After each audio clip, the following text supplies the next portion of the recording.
나는, 나의 생활은 ADHD, 왕따, 은따, 학폭 피해자. 그럼에도 불구하고 담임선생의 강제 전학 권유, 개인주의, 이기주의, 이런 사회적 이슈들. 이 모든 것이 우리 아이들에게 있었습니다. 처음 큰아이를 데리고 병원에 가서 검사하고 진단을 받고 돌아올 때 전철에서 꺼이꺼이 울고 집에 도착하고 나서도 한참을 울다 들어간 기억이 있습니다. 아시겠지만 주의력 결핍장애 ADHD는 완치도 없고 성인 ADHD로 이어질 가능성도 있습니다. 그렇게 평생 같이 가야 하는 병입니다. 이 병은 의학적으로 전두엽의 문제라고만 알려져 있습니다. 그렇게 진단을 받은 후부터 소아정신과를 일주일에 2번 다니고 소위 서울 강남권에서 공부 잘하는 약으로 불린다는 ADHD 약을 우리 아이는 매일 먹었고 심리치료, 집단치료 등 병원에서 권하는 모든 치료를 하였지만 눈에 띄게 좋아지지는 않았습니다. 하지만 그럼에도 그 약을 끊는다거나 병원을 가지 않는다는 것은 생각지도 못했습니다. 그렇게 힘들고 메마른 저의 생활이었습니다. 그러던 어느 날 형부가 기도훈련을 얘기하였고 저는 형부의 권유로 이 기도훈련을 하게 되었습니다. 기도 첫날, 지금도 기억하는 것은 기도할 때 무서운 얼굴을 하고 비웃듯이 쳐다본 그 사신과 손이 너무 간지러워서 피가 나도 계속 긁었던 기억이 납니다.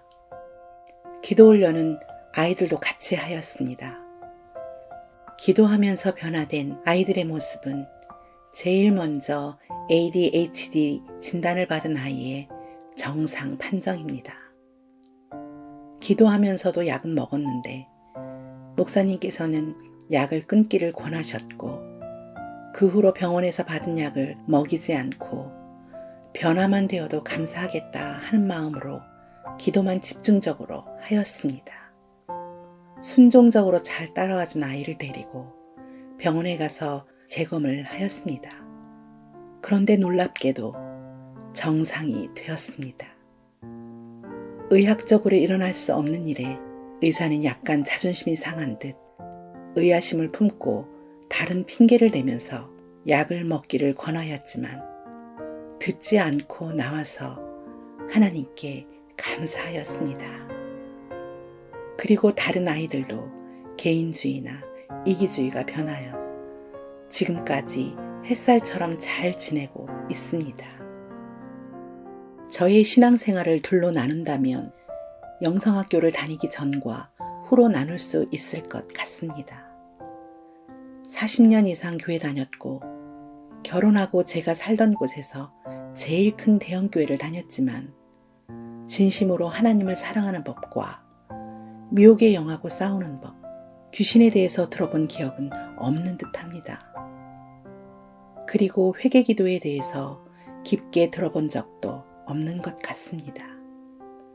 영성학교 와서 미혹의 영에 대해서 알게 되었고 나의 모습을 보고 회개 기도를 하게 되었습니다.